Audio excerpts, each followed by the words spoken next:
हाय प्यार है दुनिया तो मुकदा ही जावे, पत्थर इंसान बनदा ही जावे। जिसका सब कुछ तुम्हारी वजह से छिन गया उसे तुम कह भी कह सकती। तुम्हारे पास कहने लायक कुछ भी नहीं। कुछ नहीं है मेरे पास। बहुत मोहब्बत करने लगा था मैं तुमसे, और पूरे दिल से करता था। भारी कीमत वसूल की है तुमने मुझसे इस मोहब्बत की। तो बाप को मेरे घर का पता दे। क्या सुना नहीं तूने? मैंने कहा रुबाब को मेरे घर का पता दे दे। देख मंसूर, तू आग से खेल रहा है। तू उन्हें उनके अंजाम तक पहुंचाएगा। बता मंसूर। वादा है मेरा, तेरा बेटा सबका बदला लेगा। अब्बा का, शायदा का। तुम शायद भूल रही हो कि तुम उस इंसान की बेटी। कुछ नहीं भूली, अच्छी तरह से जानती। वो एक बुरे इंसान ने। मैं वादा करती हूँ तुम्हारा साथ कभी नहीं छोड़ूंगी, चाहे कुछ भी हो जाए।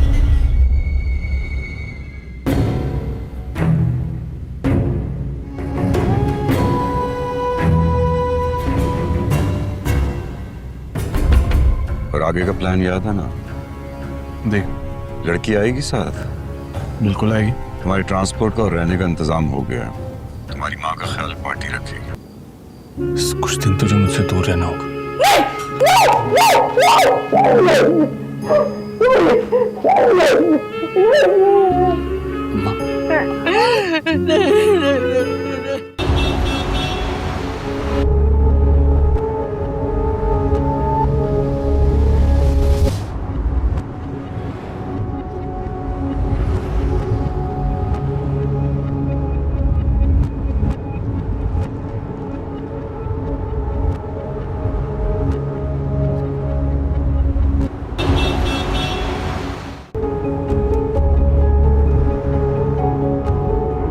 हम कहाँ जा रहे हैं? इसी में कुछ जगह। लेकिन ये तो शहर से काफी दूर। शहरों में अब जानवरों का राज है, तो इंसानों को तो कुछ दिन बियाबान में गुजारा करना पड़ेगा। यार, आप कहीं गाड़ी रोक सकते हैं? आगे पानी लेना है।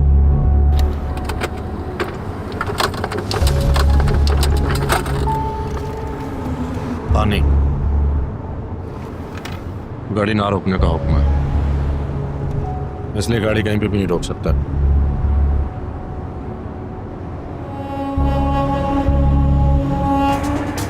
तुमने आसिफ कंफर्म किया? जी सर, कर दिया। वो भी पहुंच रहे हैं। जेलर को फोन मिला। Right sir. हेलो जावेद, सब खैरियत है? हाँ बिल्कुल खैरियत है। हम जेल पहुंच रहे हैं। ये बताओ, तुमने जेल के सारे सीसीटीवी कैमरे बंद करवा दिए? हाँ वो तो मैंने बंद कर दिए हैं। बात क्या है, अब सारे जेल के इंतजाम ठीक हैं और कल ही डीआईजी साहब विजिट करके गए। मुझे करीम दाद से मिलना है। करीम दाद से? हाँ, तुम्हें कोई एतराज है? नहीं नहीं सर, मुझे क्या एतराज हो सकता है। तुम बाकियों को यहीं रखो, तुम और आसिफ मेरे साथ आओगे। Right sir.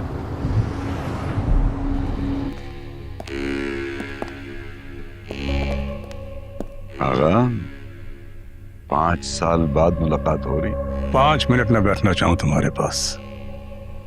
साफ साफ पको, क्या चाहते हो? तुम्हारे लिए कुर्सी लगाई, बैठ के तफसील से बात करेंगे, आराम से। इतनी जल्दी क्या है? इन चमचों को बोलो यहाँ से दफा हो जाएं। तो तुम चुप करके यहाँ बैठो। दाद साहब, जरा तमीज से बात करें। आगा साहब सिटिंग मिनिस्टर है। मिनिस्टर को ही सिटिंग के लिए कह रहा हूं। बैठ यहाँ। बाबू, इसके साथ यहाँ रुकना सेफ नहीं है। बेटा, अभी तो उसको प्यार से इज्जत से बिठा रहा हूं। इसको सारा दिन भी एक टांग पे खड़ा रखूं ना तो खड़ा रहेगा। क्यों? करके दिखाऊं? बैठो इधर। तुम सब जाओ यहाँ से। मैं बात करके आता हूँ। तैबू सेफ मैंने कहा जाओ।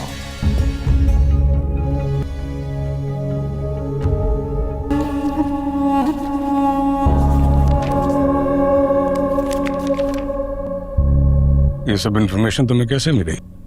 हमारी एक बहुत ही होनहार वर्कर है जो हमने तुम्हारे घर में छोड़ रखी है।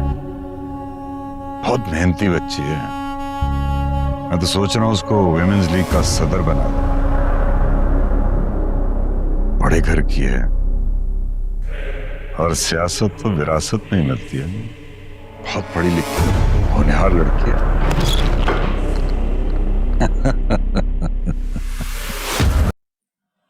नाजरीन, ड्रामा सीरियल लीडर जिस तरह आहिस्ता आहिस्ता आगे बढ़ता चला जा रहा है, इसमें मज़ीद नाजरीन के लिए पेचीदगियाँ पैदा होती जा रही हैं, जिसकी वजह से नाजरीन आने वाली किस्त का बेसब्री से इंतज़ार कर रहे हैं। जैसा कि हमने साबिका एपिसोड में देखा और जिससे हमें ये बात तो कन्फर्म हो गई कि पार्टी के दादा जान मंसूर का खुल्लम खुल्ला इस्तेमाल कर रहे हैं, और इस बात का इल्म खुद मंसूर को भी नहीं है कि वो अपनी ही पार्टी की भली चढ़ रहा है, और साथ ही वो बेचारी मासूम लड़की रुबाब को भी इस्तेमाल करवा रहा है। वो ये समझ रहा है कि दादा जान मेरा साथ दे रहे हैं, और वो इस वजह से कि मैं उनकी पार्टी का मेंबर हूँ और वो मेरा साथ देने के लिए रुबाब के वालिद को ये सब उसके साथ कर रहे हैं। लेकिन नाजरीन, हकीकत कुछ और ही है जिससे मंसूर बिल्कुल ही नावाकिफ़ है, और वो हकीकत ये है कि दादा जान जो कुछ मंसूर से करवा रहा है या उसे कहकर रुबाब से करवा रहा है, ये सब कुछ वो अपनी रिहाई को यकीनी बनाने के लिए कर रहा है, ताकि आगा के जो कुछ चट्टे फट्टे हैं या सियासी तनाव है वो सब मीडिया के सामने आ जाए, ताकि पुलिस वाले ज़्यादातर आगा पर शक करें और मैं अपनी बेगुनाही साबित करके जेल से बाहर आ जाऊं। नाजरीन, आज की इस छोटे से और मज़ेदार रिव्यू में हम आपको बेहतरीन किस्म का समझाएंगे कि आने वाली एपिसोड में क्या हो सकता है, और पिछली एपिसोड का भी आपको हवाला देकर समझाएंगे। नाजरीन, जिस तरह के आप जानते हैं कि दादा ने मंसूर को इस बात के लिए कायल किया कि वो रुबाब को मनाए, रुबाब को अपने पीछे पागल करे, ताकि रुबाब उसके घर आकर उससे माफ़ी मांगे और मंसूर उससे इस बात का मुतालबा करे कि वो जो कुछ भी कहेगा इसे करना पड़ेगा। और बिल्कुल दादा के प्लान के मुताबिक ही सब कुछ हो रहा है। जिस तरह दादा ने मंसूर को कहा कि रुबाब को अपने पीछे लगाए और उसके बार बार सामने आए, ताकि रुबाब उसके पीछे आए, उसके घर का पता मालूम करे और वहाँ पर आकर वो मंसूर से बातचीत करे, और बिल्कुल ऐसा ही हो रहा है। खैर नाजरीन, जैसे ही रुबाब आएगी मंसूर के पास और उससे माफ़ी मांगेगी, और ये सब कुछ दादा के प्लान के मुताबिक ही हो रहा है। रुबाब मंसूर से कहेगी कि आज तक जो कुछ भी हुआ, तुम्हारे वालिद को हार्ट अटैक आया तुम्हारी बहन की वजह से, और तुम्हारी बहन कत्ल हुई तुम्हारे बकौल मेरे वालिद की वजह से, तो इसमें मेरा कोई ताल्लुक़ नहीं है और ना ही इस चीज़ से मेरा कोई लेना देना है। यहाँ मंसूर भी जानता है कि रुबाब बिल्कुल बेगुनाह है, लेकिन इसके वालिद आगा जान को सज़ा देने के लिए ये दादा के कहने पर रुबाब का इस्तेमाल करेगा, और वो इस तरह कि वो रुबाब से कहेगा कि अगर मैं तुम्हें माफ़ भी कर दूं तो क्या तुम मेरी बहन और बाबा को वापस ला पाओगी। जिस पर रुबाब शर्मिंदगी के साथ अपनी नज़रें झुका लेती है। मंसूर रुबाब से कहता है कि सामने देखो, वहां चारपाई पर देखो, मेरी माँ ऐसे मुर्दा की तरह बैठा हुई है। वो हर वक्त मेरी बहन और मेरे वालिद के गम में बैठी हुई हैं और उन्हें ना खाने का पता है और ना ही पीने का पता है कि आखिर इस दुनिया में चल क्या रहा है। बस उनकी जुबान पर एक ही लफ्ज़ जारी होता है कि ए अल्लाह, तूने मेरी बेटी और मेरा शोहर मुझसे ले लिया है तो मुझे भी अपने पास बुला ले। अब तुम ही बताओ, क्या अगर तुम्हारे साथ ऐसा हुआ होता तो क्या तुम मुझे माफ़ कर सकती थी? और मेरी वजह से तुम्हारे साथ अगर ऐसा हुआ होता। जिस पर रुबाब शर्मिंदगी के साथ मंसूर की आंखों की तरफ देख रही होती है और यहाँ पर मंसूर ये सब कुछ उसे उसका दिल पिघलाने के लिए या उसे बरगलाने के लिए, ताकि वो उसके कहे पर अमल करे और जो दादा ने इसे तजवीज़ात दी हैं उन तमाम तजावीज़ के मुताबिक इनका प्लान मुकम्मल हो।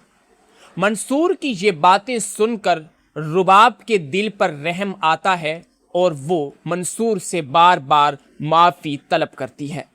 वो मंसूर से कहती है कि इस चीज़ में मेरी कोई भी गलती नहीं है और मैं अपनी गलती मानने के लिए भी तैयार हूँ कि अगर ये सब कुछ मेरे वालिद ने किया है तो उन्होंने अपनी ज़िंदगी की सबसे बड़ी गलती की है। जिस पर मंसूर कहता है कि अगर तुम्हारे वालिद ने ये सब कुछ किया है तो उन्हें इसकी सज़ा भी मिलनी चाहिए। तुम्हारे वालिद के पास जो कुछ कागजात वगैरह मौजूद हैं जिससे तुम्हें ये मालूम होगा कि तुम्हारे वालिद ने किन किन लोगों के साथ जुल्म किए हैं और उन तमाम लोगों की ज़मीनें हथिया कर वो क्या करना चाह रहे हैं। ये सुनकर रुबाब भी कुछ देर के लिए खामोश हो जाएगी और मंसूर की तरफ देखती रहेगी। मंसूर यहाँ रुबाब से कहेगा कि मैं अगर तुम्हें माफ़ कर दूं तो क्या तुम मेरे लिए काम कर सकती हो? जिस पर रुबाब झटक से ही हाँ कह देगी और मंसूर से कहेगी कि अगर मैं तुम्हारा साथ नहीं दूंगी तो फिर किसका साथ दूंगी। ये कहते हुए वो मंसूर से कहती है कि जो तुम कुछ कहोगे बिल्कुल वैसा ही मैं करूंगी। ये कहते हुए वो मंसूर से कहती है कि तुम मुझे बताओ आगे मुझे क्या करना होगा। ये सुनकर मंसूर भी खामोश हो जाता है और फिर उसे कहता है कि मेरी कॉल का इंतज़ार करना, मैं तुम्हें तमाम चीज़ें बता दूंगा कि आखिर तुमने क्या करना है। जिस पर ये कहती है, यानी कि रुबाब कहती है कि ठीक है, मैं तुम्हारी कॉल का इंतज़ार करूंगी और तुम मुझे वो तमाम तफसीलात और तमाम चीज़ें बता देना जो तुम चाहते हो। यहाँ ये कहकर मंसूर उसे कहता है कि तुम लेट हो रही होगी, तुम्हें अपने घर की तरफ जाना चाहिए। जिस पर रुबाब वहाँ से रवाना हो जाती है। रुबाब के जाने के बाद मंसूर अपनी वालिदा के पास आकर उन्हें तसल्ली देता है। वालिदा, मैं अपनी बहन और अपने बाप के कातिल से बदला ज़रूर लूँगा और इस बदले की शुरुआत आज रात ही से शुरू हो जाएगी। इस पर वालिदा उसकी कहती है कि मेरे बेटे, मेरे पास अब तुम्हारे अलावा कोई नहीं है और तुम जो कुछ भी करना बराए मेहरबानी सोच समझ कर करना, मेरी तुमसे यही गुजारिश है। जिस पर मंसूर अपनी वालिदा से कहता है कि वालिदा, आपको परेशान होने की हरगिज़ ज़रूरत नहीं है।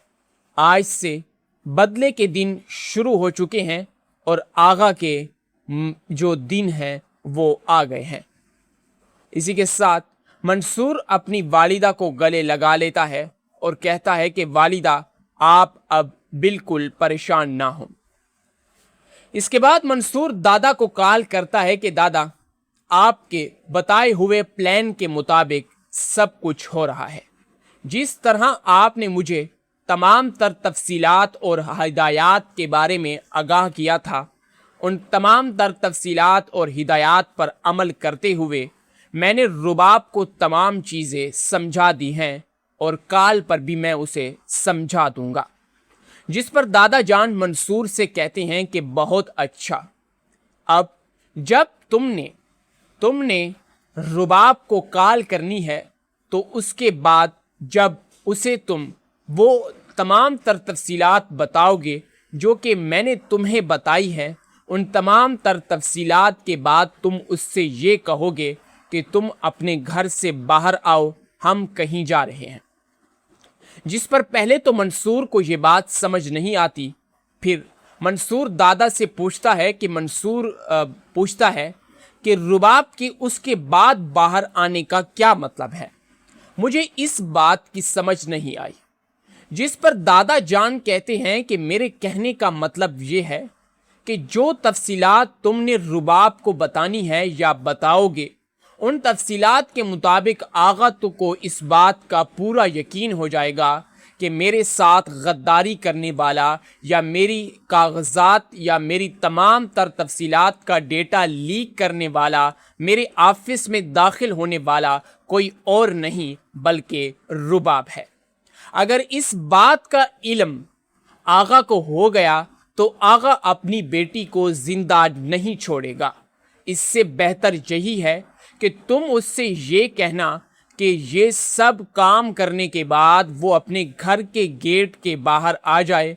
मेरे आदमी तुम लोगों की हिफाजत करने के लिए तैयार होंगे और इसके बाद जब तुम लोग गाड़ी में बैठ जाओ तो सुबह तुम दोनों का निकाह करा दिया जाएगा।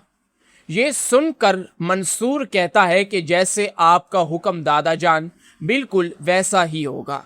अब मैं मंसूर रुबाब को कॉल करता हूँ और आपकी तमाम तफसीलात बताई हुई उन्हें बताता हूँ कि आखिर क्या करना है।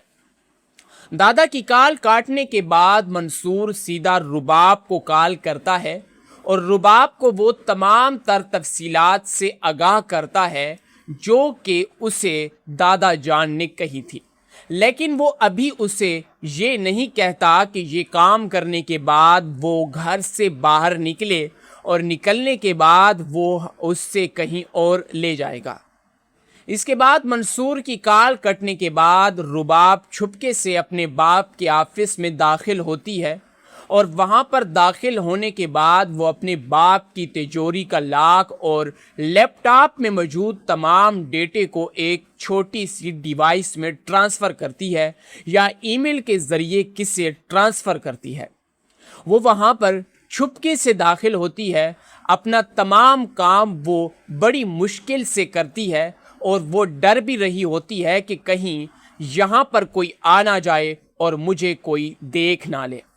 वो अपने वालिद की तमाम तफसीलात अपने दुश्मनों को यानी कि अपने वालिद के दुश्मनों को भेज देती है। यहाँ रुबाब की मासूमियत से अंदाज़ा लगाया जा सकता है कि रुबाब मंसूर की मोहब्बत में क्या कर सकती है। अगर रुबाब के वालिद ने मंसूर के गांव वालों के साथ और उसके साथ बुरा किया है तो इस बात से हमें मालूम होता है कि इसमें रुबाब का कोई हाथ नहीं। रुबाब तो एक शरीफ और ही इज़्ज़तदार लड़की है और मंसूर के साथ बेवफाई नहीं कर रही। ये काम करने के बाद वो मंसूर को कॉल करती है कि मैंने तमाम तफसीलात तुम्हारी बताई हुई ईमेल पर भेज दी है। जिसके बाद मंसूर उससे कहता है कि अगर ये काम तुमने मुकम्मल कर लिया है तो तुम अपने घर से बाहर आ जाओ, मैं यहाँ पर तुम्हारा इंतज़ार कर रहा हूँ। यहाँ पर रुबाब मंसूर से कहेगी कि पहले तो हमारी ऐसी कोई बात नहीं हुई थी। जिस पर मंसूर रुबाब से कहेगा कि क्या तुम्हें मुझ पर भरोसा है ना, तुम्हें मुझ पर भरोसा रखना चाहिए। ठीक है, तुम्हें मुझ पर भरोसा रखना होगा। और इसी के साथ वो उससे कहता है कि तुम बाहर आ जाओ।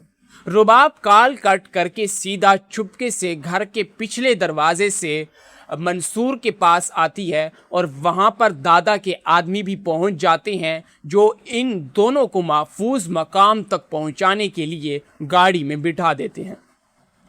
मंसूर और रुबाब गाड़ी में बैठते हैं اور گاڑی میں بیٹھنے کے بعد دادا جان کا جو آدمی ہوتا ہے وہ انہیں کال کرتا ہے کہ یہ تمام تر گارڈز تمہارے ساتھ رہیں گے اور صبح تک تم دونوں کا نکاح بھی کرا دیا جائے گا، اور جیسے ہی تمام تر تفصیلات جب میڈیا پر آئیں گی تو لوگوں کو اس بات کا علم ہو جائے گا کہ آخر آغا جان کی کیا سچائی ہے۔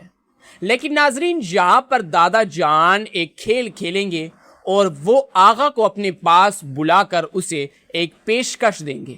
پیشکش یہ ہوگی کہ تمہارا ڈیٹا میرے پاس موجود ہے، اگر تم مجھے رہا کروا دیتے ہو تو میں تمہاری یہ تفصیلات کسے شیئر نہیں کروں گا۔ اور یہ دادا کی جو ہے نا ایک پلان ہوتا ہے، ایک پلان کا حصہ ہوتا ہے، اور یہ سب کچھ دادا نے جو کیا ہے وہ منصور اور رباب کے بل بوتے پر کیا ہے۔ اگر رباب یہ تمام تر ڈیٹا دادا کے آدمیوں یا اس کے حوالے نہ کرتی تو آج کھیل مختلف ہوتا۔ ناظرین، ڈرامہ سیریل لیڈر جس طرح آہستہ آہستہ آگے بڑھتا چلا جا رہا ہے، اس میں مزید ناظرین کے لیے پیچیدگیاں پیدا ہوتی جا رہی ہیں، جس کی وجہ سے ناظرین آنے والی قسط کا بے صبری سے انتظار کر رہے ہیں۔ جیسا کہ ہم نے سابقہ ایپیسوڈ میں دیکھا اور جس سے ہمیں یہ بات تو کنفرم ہو گئی کہ پارٹی کے دادا جان منصور کا کھلم کھلا استعمال کر رہے ہیں، اور اس بات کا علم خود منصور کو بھی نہیں ہے کہ وہ اپنی ہی پارٹی کی بھلی چڑھ رہا ہے، اور ساتھ ہی وہ بیچاری معصوم لڑکی رباب کو بھی استعمال کروا رہا ہے۔ وہ یہ سمجھ رہا ہے کہ دادا جان میرا ساتھ دے رہے ہیں، اور وہ اس وجہ سے کہ میں ان کی پارٹی کا ممبر ہوں اور وہ میرا ساتھ دینے کے لیے رباب کے والد کو یہ سب اس کے ساتھ کر رہے ہیں۔ لیکن ناظرین، حقیقت کچھ اور ہی ہے جس سے منصور بالکل ہی ناواقف ہے، اور وہ حقیقت یہ ہے کہ دادا جان جو کچھ منصور سے کروا رہا ہے یا اسے کہہ کر رباب سے کروا رہا ہے، یہ سب کچھ وہ اپنی رہائی کو یقینی بنانے کے لیے کر رہا ہے، تاکہ آغا کے جو کچھ چٹے پھٹے ہیں یا سیاسی تناؤ ہے وہ سب میڈیا کے سامنے آ جائے، تاکہ پولیس والے زیادہ تر آغا پر شک کریں اور میں اپنی بے گناہی ثابت کر کے جیل سے باہر آ جاؤں۔ ناظرین، آج کی اس چھوٹے سے اور مزیدار ریویو میں ہم آپ کو بہترین قسم کا سمجھائیں گے کہ آنے والی ایپیسوڈ میں کیا ہو سکتا ہے، اور پچھلی ایپیسوڈ کا بھی آپ کو حوالہ دے کر سمجھائیں گے۔ ناظرین، جس طرح کہ آپ جانتے ہیں کہ دادا نے منصور کو اس بات کے لیے قائل کیا کہ وہ رباب کو منائے، رباب کو اپنے پیچھے پاگل کرے، تاکہ رباب اس کے گھر آ کر اس سے معافی مانگے اور منصور اس سے اس بات کا مطالبہ کرے کہ وہ جو کچھ بھی کہے گا اسے کرنا پڑے گا، اور بالکل دادا کے پلان کے مطابق ہی سب کچھ ہو رہا ہے۔ جس طرح دادا نے منصور کو کہا کہ رباب کو اپنے پیچھے لگائے اور اس کے بار بار سامنے آئے، تاکہ رباب اس کے پیچھے آئے، اس کے گھر کا پتہ معلوم کرے اور وہاں پر آ کر وہ منصور سے بات چیت کرے، اور بالکل ایسا ہی ہو رہا ہے۔ خیر ناظرین، جیسے ہی رباب آئے گی منصور کے پاس اور اس سے معافی مانگے گی، اور یہ سب کچھ دادا کے پلان کے مطابق ہی ہو رہا ہے۔ رباب منصور سے کہے گی کہ آج تک جو کچھ بھی ہوا، تمہارے والد کو ہارٹ اٹیک آیا تمہاری بہن کی وجہ سے، اور تمہاری بہن قتل ہوئی تمہارے بقول میرے والد کی وجہ سے، تو اس میں میرا کوئی تعلق نہیں ہے اور نہ ہی اس چیز سے میرا کوئی لینا دینا ہے۔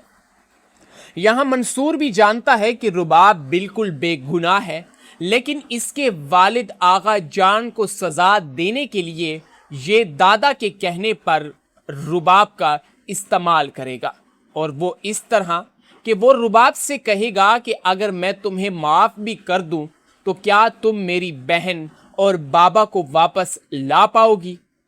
जिस पर रुबाब शर्मिंदगी के साथ अपनी नज़रें झुका लेती है। मंसूर रुबाब से कहता है कि सामने देखो, वहाँ चारपाई पर देखो, मेरी माँ ऐसे मुर्दा की तरह बैठा हुई है। वो हर वक्त मेरी बहन और मेरे वालिद के गम में बैठी हुई हैं और उन्हें ना खाने का पता है और ना ही पीने का पता है कि आखिर इस दुनिया में चल क्या रहा है। बस उनकी ज़ुबान पर एक ही लफ्ज़ जारी होता है कि ए अल्लाह, तूने मेरी बेटी और मेरा शोहर मुझसे ले लिया है तो मुझे भी अपने पास बुला ले। अब तुम ही बताओ, क्या अगर तुम्हारे साथ ऐसा हुआ होता तो क्या तुम मुझे माफ़ कर सकती थी? और मेरी वजह से तुम्हारे साथ अगर ऐसा हुआ होता।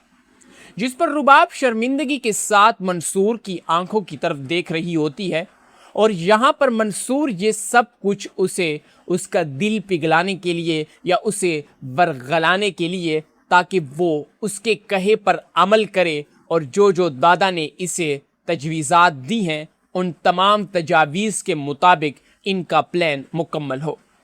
मंसूर की ये बातें सुनकर रुबाब के दिल पर रहम आता है और वो मंसूर से बार बार माफ़ी तलब करती है। वो मंसूर से कहती है कि इस चीज़ में मेरी कोई भी गलती नहीं है और मैं अपनी गलती मानने के लिए भी तैयार हूँ कि अगर ये सब कुछ मेरे वालिद ने किया है तो उन्होंने अपनी ज़िंदगी की सबसे बड़ी गलती की है। जिस पर मंसूर कहता है कि अगर तुम्हारे वालिद ने ये सब कुछ किया है तो उन्हें इसकी सज़ा भी मिलनी चाहिए। तुम्हारे वालिद के पास जो कुछ कागजात वग़ैरह मौजूद हैं जिससे तुम्हें ये मालूम होगा कि तुम्हारे वालिद ने किन किन लोगों के साथ जुल्म किए हैं और उन तमाम लोगों की ज़मीनें हथिया कर वो क्या करना चाह रहे हैं।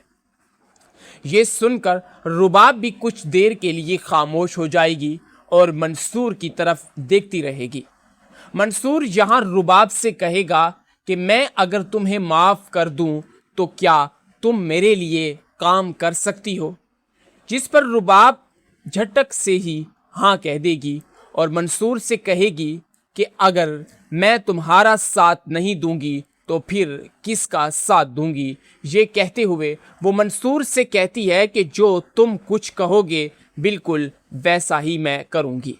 ये कहते हुए वो मंसूर से कहती है कि तुम मुझे बताओ आगे मुझे क्या करना होगा। ये सुनकर मंसूर भी खामोश हो जाता है और फिर उसे कहता है कि मेरी कॉल का इंतज़ार करना, मैं तुम्हें तमाम चीज़ें बता दूंगा कि आखिर तुमने क्या करना है। जिस पर ये कहती है, यानी कि रुबाब कहती है कि ठीक है, मैं तुम्हारी कॉल का इंतज़ार करूंगी और तुम मुझे वो तमाम तफसीलात और तमाम चीज़ें बता देना जो जो तुम चाहते हो। यहाँ ये कहकर मंसूर उसे कहता है कि तुम लेट हो रही होगी, तुम्हें अपने घर की तरफ जाना चाहिए। जिस पर रुबाब वहाँ से रवाना हो जाती है। रुबाब के जाने के बाद मंसूर अपनी वालिदा के पास आकर उन्हें तसल्ली देता है।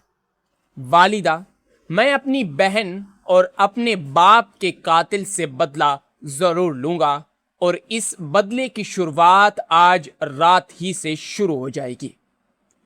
इस पर वालिदा उसकी कहती है कि मेरे बेटे, मेरे पास अब तुम्हारे अलावा कोई नहीं है और तुम जो कुछ भी करना बराए मेहरबानी सोच समझ कर करना, मेरी तुमसे यही गुजारिश है। जिस पर मंसूर अपनी वालिदा से कहता है कि वालिदा, आपको परेशान होने की हरगिज़ ज़रूरत नहीं है। आज से बदले के दिन शुरू हो चुके हैं और आगा के जो दिन हैं वो आ गए हैं। इसी के साथ मंसूर अपनी वालिदा को गले लगा लेता है और कहता है कि वालिदा, आप अब बिल्कुल परेशान ना हो। इसके बाद मंसूर दादा को कॉल करता है कि दादा, आपके बताए हुए प्लान के मुताबिक सब कुछ हो रहा है। जिस तरह आपने मुझे तमाम तर तफसीलात और हिदायत के बारे में आगाह किया था, उन तमाम तर तफसीलात और हिदायत पर अमल करते हुए मैंने रुबाब को तमाम चीज़ें समझा दी हैं और काल पर भी मैं उसे समझा दूंगा। जिस पर दादा जान मंसूर से कहते हैं कि बहुत अच्छा, अब जब तुमने रुबाब को कॉल करनी है तो उसके बाद जब उसे तुम वो तमाम तर तफसीलात बताओगे जो कि मैंने तुम्हें बताई है, उन तमाम तर तफसीलात के बाद तुम उससे ये कहोगे कि तुम अपने घर से बाहर आओ, हम कहीं जा रहे हैं। जिस पर पहले तो मंसूर को ये बात समझ नहीं आती। फिर मंसूर दादा से पूछता है कि रुबाब के उसके बाद बाहर आने का क्या मतलब है। मुझे इस बात की समझ नहीं आई। जिस पर दादा जान कहते हैं कि मेरे कहने का मतलब ये है कि जो तफसीलात तुमने रुबाब को बतानी है या बताओगे, उन तफसीलात के मुताबिक आगा तो को इस बात का पूरा यकीन हो जाएगा कि मेरे साथ गद्दारी करने वाला या मेरी कागजात या मेरी तमाम तर तफसीलात का डेटा लीक करने वाला मेरे ऑफिस में दाखिल होने वाला कोई और नहीं बल्कि रुबाब है। अगर इस बात का इल्म आगा को हो गया तो आगा अपनी बेटी को जिंदा नहीं छोड़ेगा। इससे बेहतर यही है कि तुम उससे ये कहना कि ये सब काम करने के बाद वो अपने घर के गेट के बाहर आ जाए। मेरे आदमी तुम लोगों की हिफाजत करने के लिए तैयार होंगे और इसके बाद जब तुम लोग गाड़ी में बैठ जाओ तो सुबह तुम दोनों का निकाह करा दिया जाएगा। ये सुनकर मंसूर कहता है कि जैसे आपका हुक्म दादा जान, बिल्कुल वैसा ही होगा। अब मैं मंसूर रुबाब को कॉल करता हूँ और आपकी तमाम तर तफसीलात बताई हुई उन्हें बताता हूँ कि आखिर क्या करना है। दादा की कॉल काटने के बाद मंसूर सीधा रुबाब को कॉल करता है और रुबाब को वो तमाम तर तफसीलात से आगाह करता है जो कि उसे दादा जान ने कही थी। लेकिन वो अभी उसे ये नहीं कहता कि ये काम करने के बाद वो घर से बाहर निकले और निकलने के बाद वो उससे कहीं और ले जाएगा। इसके बाद मंसूर की कॉल कटने के बाद रुबाब छुपके से अपने बाप के ऑफिस में दाखिल होती है और वहाँ पर दाखिल होने के बाद वो अपने बाप की तिजोरी का लॉक और लैपटॉप में मौजूद तमाम डेटे को एक छोटी सी डिवाइस में ट्रांसफ़र करती है या ईमेल के ज़रिए किसे ट्रांसफ़र करती है। वो वहाँ पर छुपके से दाखिल होती है। अपना तमाम काम वो बड़ी मुश्किल से करती है और वो डर भी रही होती है कि कहीं यहाँ पर कोई आ ना जाए और मुझे कोई देख ना ले। वो अपने वालिद की तमाम तर तफसीलात अपने दुश्मनों को यानी कि अपने वालिद के दुश्मनों को भेज देती है। यहाँ रुबाब की मासूमियत से अंदाज़ा लगाया जा सकता है कि रुबाब मंसूर की मोहब्बत में क्या कर सकती है। अगर रुबाब के वालिद ने मंसूर के गांव वालों के साथ और उसके साथ बुरा किया है तो इस बात से हमें मालूम होता है कि इसमें रुबाब का कोई हाथ नहीं। रुबाब तो एक शरीफ और ही इज़्ज़तदार लड़की है और मंसूर के साथ बेवफाई नहीं कर रही। ये काम करने के बाद वो मंसूर को कॉल करती है कि मैंने तमाम तर तफसीलात तुम्हारी बताई हुई ईमेल पर भेज दी है। जिसके बाद मंसूर उससे कहता है कि अगर ये काम तुमने मुकम्मल कर लिया है तो तुम अपने घर से बाहर आ जाओ, मैं यहाँ पर तुम्हारा इंतज़ार कर रहा हूँ। यहाँ पर रुबाब मंसूर से कहेगी कि पहले तो हमारी ऐसी कोई बात नहीं हुई थी। जिस पर मंसूर रुबाब से कहेगा कि क्या तुम्हें मुझ पर भरोसा है ना, तुम्हें मुझ पर भरोसा रखना चाहिए। ठीक है, तुम्हें मुझ पर भरोसा रखना होगा। और इसी के साथ वो उससे कहता है कि तुम बाहर आ जाओ। रुबाब कॉल कट करके सीधा चुपके से घर के पिछले दरवाजे से मंसूर के पास आती है और वहाँ पर दादा के आदमी भी पहुँच जाते हैं जो इन दोनों को महफूज मकाम तक पहुँचाने के लिए गाड़ी में बिठा देते हैं। मंसूर और रुबाब गाड़ी में बैठते हैं और गाड़ी में बैठने के बाद दादा जान का जो आदमी होता है वो इन्हें कॉल करता है कि ये तमाम तर गार्ड्स तुम्हारे साथ रहेंगे और सुबह तक तुम दोनों का निकाह भी करा दिया जाएगा। और जैसे ही तमाम तर तफसीलात जब मीडिया पर आएंगी तो लोगों को इस बात का इल्म हो जाएगा कि आखिर आगा जान की क्या सच्चाई है। लेकिन नाजरीन, यहाँ पर दादा जान एक खेल खेलेंगे और वो आगा को अपने पास बुलाकर उसे एक पेशकश देंगे। पेशकश ये होगी कि तुम्हारा डेटा मेरे पास मौजूद है, अगर तुम मुझे रिहा करवा देते हो तो मैं तुम्हारी ये तफसीलात किसे शेयर नहीं करूँगा। और ये दादा की जो है ना एक प्लान होता है, एक प्लान का हिस्सा होता है। और ये सब कुछ दादा ने जो किया है वो मंसूर और रुबाब के बलबोते पर किया है। अगर रुबाब ये तमाम तर डेटा दादा के आदमियों या उसके हवाले ना करती तो आज खेल मुख्तलिफ होता।